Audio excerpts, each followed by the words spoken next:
मरण कंडिका का स्वाध्याय हम कर रहे हैं। आचार्य श्री अमित गति सागर जी महाराज द्वारा रचित मंगलम भगवान वीरो मंगलम गौतम गणे मंगलम कुंकुंधारी उज्जैन धर्मोस्तु मंगलम सर्व मंगल मंगलयाम सर्व कल्याणकारिकम प्रधानम सर्व धर्माणम जैनम जयतो शासनम जैनम जयतो शासनम जैनम जयतो शासनम।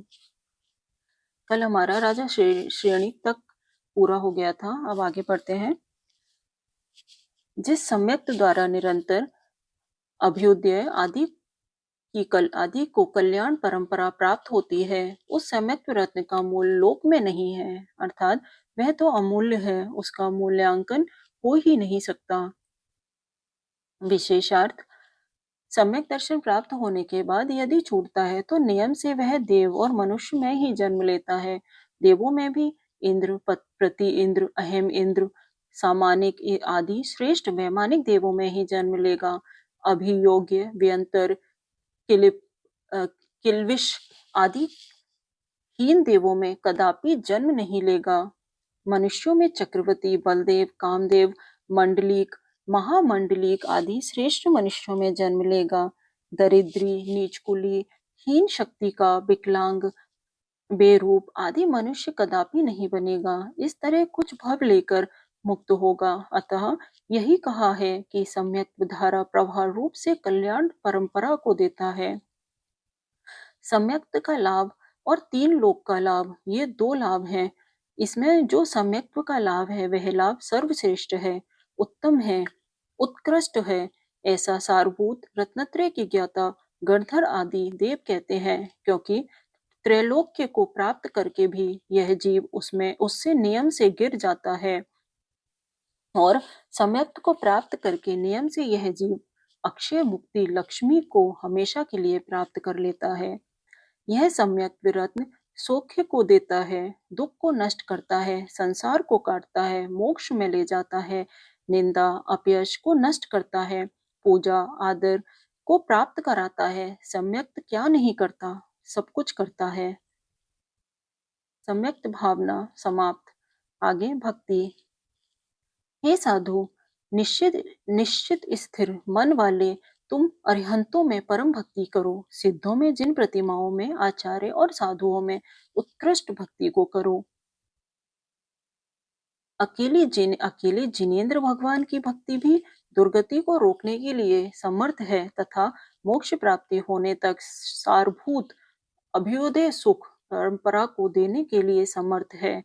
सिद्धों की भक्ति या जिन प्रतिमा, शास्त्र, आचार्य एवं सर्व साधु परमिष्टियों में की गई श्रेष्ठ भक्ति संसार का नाश कर देती है, जैसे कि वृक्ष को कुल्हाड़ी नष्ट कर देती है। जो भक्ति से रहित है उसके विद्या भी सिद्ध नहीं होती। पहले को प्राप्त हुई विद्या भक्तिहीन पुरुष के फलदायक नहीं होती, तो फिर मोक्ष के बीज स्वरूप रत्नत्रय भक्ति विहीन के क्या सिद्ध हो सकता है? कुछ भी नहीं। जो पुरुष आराधना के स्वामी स्वरूप अरिहंत आदि की भक्ति को नहीं करते हुए तपस्या करता है, वह ऊसर भूमि में चावलों को बोता है, अथवा ऊसर भूमि में चावलों को बोना जैसे व्यर्थ है, वैसे ही अरिहंत आदि की भक्ति बिना तपस्या करना व्यर्थ है। जो पुरुष जिनेंद्र की भक्ति के बिना आराधना को करना चाहता है, वे भी बीज बिना धान्य को चाहते हैं और मेघ के बिना जल को चाहते हैं, अर्थात बीज बिना धान्य प्राप्त नहीं होता, मेघ बिना जल नहीं मिलता, वैसे ही जिनेंद्र भक्ति बिना आराधना की प्राप्ति नहीं होती। जैसे विधि पूर्वक धान्य के बोने पर वर्षा को सफलता होती है, अर्थात फसल आ जाती है, वैसे अरिहंत आदि की आराधना करने रूप भक्ति के होने पर चार आराधना की सिद्धि होती है। भावार्थ, हल जोतना आदि सब विधि करके अनाज को बोया जाए, फिर भी उसमें मेघ बरसे तब फसल आती है, वैसे ही आराधना को जिन्होंने पहले प्राप्त किया है, ऐसे अरिहंत आदि की भक्ति करने पर चार आराधना की सिद्धि होती है। बीज बोने रूप जिनेंद्र भक्ति और आराधना पूर्वक समाधि मरण फसल रूप है। मिथिला नगरी का राजा पद्म रथ जिनेंद्र भगवान की वंदना करूं, इस भावरूप भक्ति मात्र से ही जिनेंद्र पूजित होकर गर्धन हुआ था। अब आगे राजा पद्म रथ की कथा पढ़ते हैं। मगध देश के अंतर्गत मिथिला नगरी में परम उपकारी, दयालु और निमित्त राजा पद्मराज राज्य करते थे। वे एक दिन शिकार खेलने गए। वहां उनका घोड़ा दौड़ता हुआ काल गुफा के समीप जा पहुंचा। गुफा में सुधर्म मुनिराज विराजमान थे। मुनिराज के शुभ दर्शनों से महाराज पद्म अति प्रसन्न हुए। घोड़े से उतरकर उन्होंने भक्ति भाव से मुनिराज को नमस्कार किया। महाराज ने राजा को धर्मोपदेश दिया, जिससे वे अति प्रसन्न हुए और विनीत शब्दों में बोले, गुरुराज, आपके सादृश्य हो और कोई मुनि इस पृथ्वी पर है ही नहीं, है या नहीं? यदि है तो कहाँ पर है? मुनिराज बोले, राजन, इस समय इस देश के साक्षात 12वें तीर्थंकर वास्यपूज्य स्वामी विद्यमान हैं। उनके सामने मैं तो अति नगण्य हूँ। मुनिराज के वचन सुनकर राजा के मन में भगवान के दर्शन करने की प्रबल इच्छा जागृत हुई और वह अपने परिजनों के साथ भगवान के दर्शनार्थ वह चल पड़ा। उसी समय धनवंतरी चरदेव अपने मित्र विश्वानुलोभ, 4 ज्योतिषी देव और धर्म परीक्षा के द्वारा जैन धर्म की श्रद्धा कराने के लिए वहां आया। उसने भगवान के दर्शनार्थ जाते हुए राजा पर घोर उपसर्ग किया, किंतु भक्ति से भरा हुआ राजा मंत्रियों के द्वारा समझाए जाने पर भी नहीं रुक सका तथा ओम नमः वासे पूजाए कहता हुआ बढ़ता गया। समुशरण में पहुंचकर राजा ने जन्मांतरों के मिथ्या भवों को नाश करने वाले भगवान वासे पूज्य के दर्शन किए, दीक्षा ली और 4 ज्ञानों से युक्त होते हुए गद्धर हो गए। कथा समाप्त। आगे रोग, मारी, चोरी, बैरी, राजा और भूत, इनके द्वारा होने वाले समस्त दुखों को सेवित की गई जिनेंद्र भक्ति शीघ्र ही नष्ट कर देती है। इस प्रकार भक्ति का वर्णन समाप्त हुआ। एकाग्र मन वाले और शुद्ध है लेश्या, जिसकी ऐसे है छपक, संसार का क्षय करने वाला और आराधना का पूर्वयान मुख्य वाहन सदृश इस नमोकार को तुम मत छोड़ना। मृत्युकाल में एक अरिहंत का नमस्कार भी सेवन किया जाए तो वह संसार का नाश कर देता है, जैसे सूर्य अंधकार समूह का नाश करता है। पंच नमस्कार के बिना संसार का विक्षेप करना साध्य नहीं है, जैसे हाथी, घोड़ा, रथ और पदाति रूप चतुरंग सेना वाले शत्रु राजा का नाश सेना नायक के बिना साध्य नहीं है। बलवान सेना नायक का राजा द्वारा जिस प्रकार शत्रु का चतुरंग सैन्य नष्ट किया जाता है, इस प्रकार संसार का नाश करने के लिए नमस्कार मंत्र प्रयुक्त किया जाता है। नमस्कार द्वारा संसार का घात किया जाता है। यदि नमस्कार द्वारा आराधना रूपी देवी को ग्रहण करता है, जैसे निश्चित मन वाला मल्ल हाथ द्वारा पताका को ग्रहण करता है। एक ग्वाला अज्ञानी था, किंतु नमस्कार में तत्पर नमोकार मंत्र के उच्चारण करने में तत्पर होता हुआ मरा और चंपा नगरी के श्रेष्ठी कुल में उत्पन्न होकर परम संयम को प्राप्त हुआ। अब आगे सुभग ग्वाले की कथा। अंग देश अंतर्गत चंपापुरी नगरी का राजा धात्रीवाहन था। उनकी रानी का नाम अभयमती था। उसी नगरी में वृषभदास नाम का एक सेठ रहता था, जिसकी स्त्री का नाम जिनमती था। इस श्रेष्ठ के यहाँ सुभग नाम का ग्वाला था, जो सेठ की गाय चराता था। शीतकाल में एक दिन जब वह गाय चराकर घर लौट रहा था, तब उसने एक मुनिराज को ध्यान अरुण हो देखा। इस भीषण शीत में ये कैसे बचेंगे, इस विकल्प से वह अधीर हो उठा। वह रात्रि भर आग जलाकर मुनिराज की शीत वेदना दूर करता रहा। प्रातः मुनिराज ने अपना मौन विसर्जित किया और धर्मोपदेश के साथ साथ उस ग्वाल बाल को नमो अरिहंताड़म यह मंत्र भी दिया। वे स्वयं भी यह पद बोलते हुए आकाश मार्ग से चले गए। मंत्र उच्चारण के साथ ही मुनिराज का आकाश में गमन देखकर ग्वालिन को इस मंत्र पर अटल श्रद्धा हो गई और वह निरंतर भोजन आदि संपूर्ण क्रियाओं के पूर्व महामंत्र का उच्चारण करने लगा। एक दिन उसकी गाय गंगा पार चली गई। उन्हें वापस लाने के लिए वह गंगा में कूदा। कूदते ही उसका पेट एक तीक्ष्ण कष्ट के एक तीक्ष्ण काष्ठ के घुसने से फट गया। उस समय उसने महामंत्र का उच्चारण करके अपने ही सेठ के पुत्र होने का निदान कर लिया। निदान के फल अनुसार वह सेठ के यहाँ पुत्र रूप में उत्पन्न हुआ। बाल का नाम बालक का नाम सुदर्शन रख गया। काल पाकर सेठ सुदर्शन ने राज्य वैभव का भोग किया। अंत में दीक्षा धारण की और स्त्रियों एवं देवियों के द्वारा घोर उपसर्ग को प्राप्त होते हुए वे मोक्षगामी हुए। कथा समाप्त। आगे प्रसन्नता से सेवन करने पर यह नमस्कार मंत्र रूपी मित्र शीघ्र ही समस्त दुखों का नाश कर सारभूत प्रभूत सुखों को देकर पुनः मोक्ष में अव्ययवाद सुखों को देता है। आगे नहीं, यहाँ नमस्कार वर्णन समाप्त। आगे ज्ञानाभ्यास। ज्ञान के बिना मन को वश करना साध्य नहीं है। अंकुश के बिना हाथी क्या कहीं पर वश में किया जाता है? नहीं किया जाता। उस प्रकार ज्ञान के बिना मन बस में नहीं किया जाता। नाना अनर्थों को करने वाले लगे हुए इस मन को ज्ञान अपने वश में कर लेता है। जैसे विद्या दुष्ट दुराग्रही पिशाच को पुरुषों में बस में कर लेती है। नहीं, द्वारा जैसे विद्या दुष्ट दुराग्रही पिशाच को पुरुष के बस में कर देती है। ओके। नित्य अभ्यस्त हुए ज्ञान के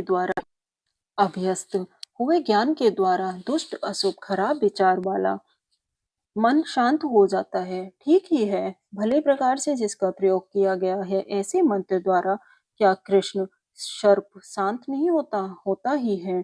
मत ऐसा मन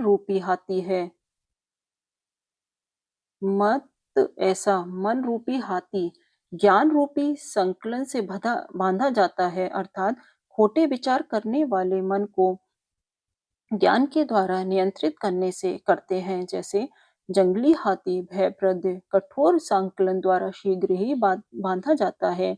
जिस प्रकार बंदर मध्यस्थ होकर चुपचाप एक क्षण के लिए भी बैठने में समर्थ नहीं होता, उस प्रकार मन विषयों के बिना नहीं रहता है।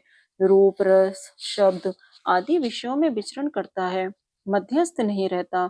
अतः चतुर पुरुषों को चाहिए कि वह इस मन रूपी बंदर को जिन वाक्य रूपी शास्त्र रूपी सुंदर वन में रमाता रहे, जिसमें वह राग द्वेष आदि दोषों को नहीं करे।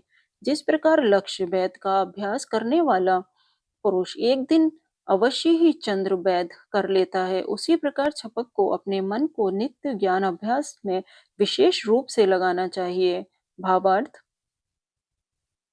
धनु विद्या को सीखने वाला प्रतिदिन बाण चलाकर ठीक से लक्ष्य तक बाण पहुंचे और लक्ष्य को देव ऐसा अभ्यास करता रहता है। जब भली प्रकार लक्ष्य वेद का अभ्यास हो जाता है, तब वह वीर चंद्रक वेद करने में समर्थ हो जाता है। चंद्रक वेग महल आदि के छत पर एक तीव्र वेग से घूमने वाला चक्र रहता है।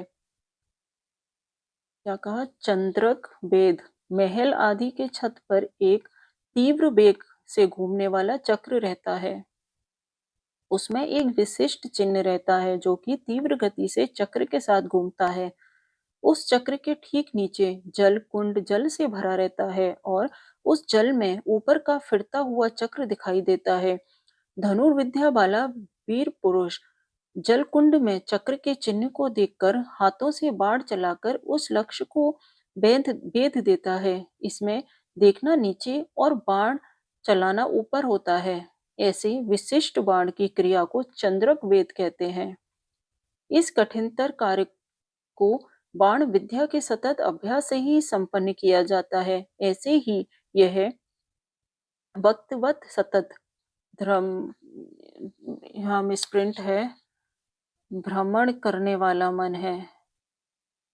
इसको एकाग्र करना चंद्र के भेद से भी कठिन है, क्योंकि चंद्र के भेद दृश्य है और मन के विचार अदृश्य है, केवल अनुभव गम्य है। विश्व में भ्रमण करते हुए इस मन के कारण संसार के अंतर्गत दुख उठाने पड़ते हैं। अतः छपक को आचार्य उपदेश दे रहे हैं कि तुम्हें इस मन को ज्ञानाभ्यास में लगाकर वश कर लेना चाहिए।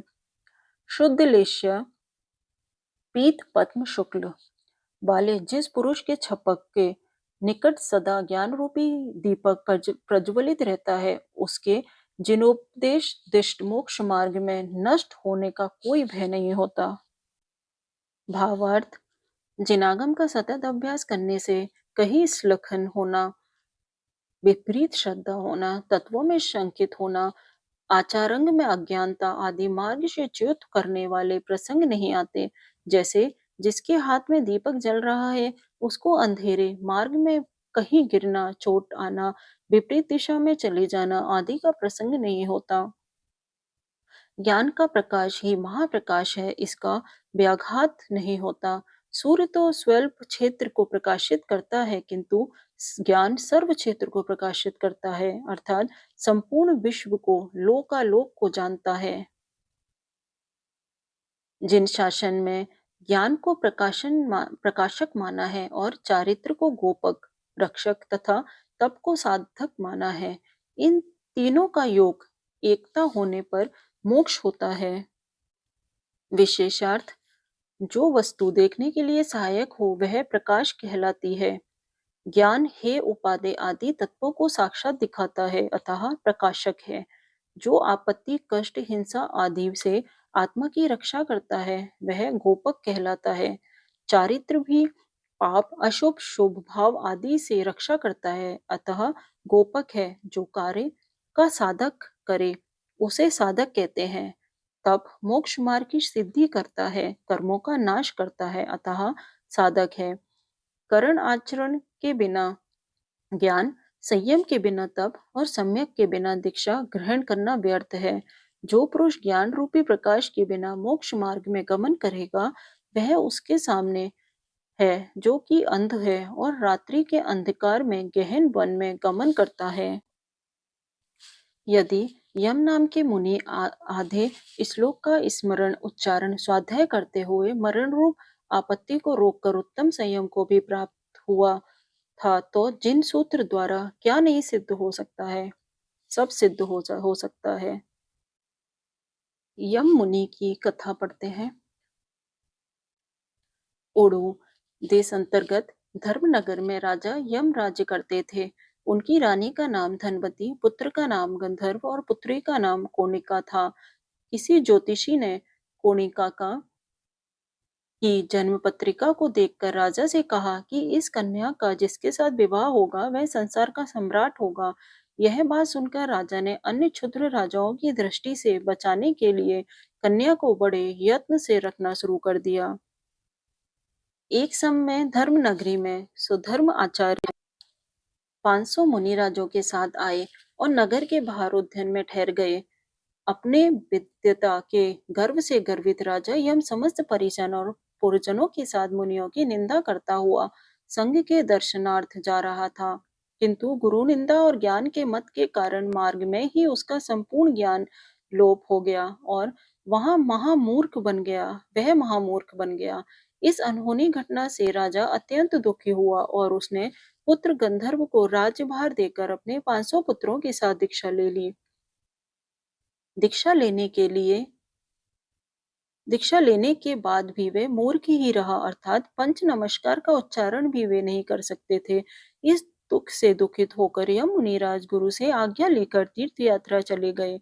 मार्ग में उन्होंने गंधर्व युक्त रथ, गेंद खेलते हुए बालक और मेढक एवं सर्प के निमित्त से होने वाली घटनाओं से प्रेरित होकर 3 खंड श्लोकों की रचना की।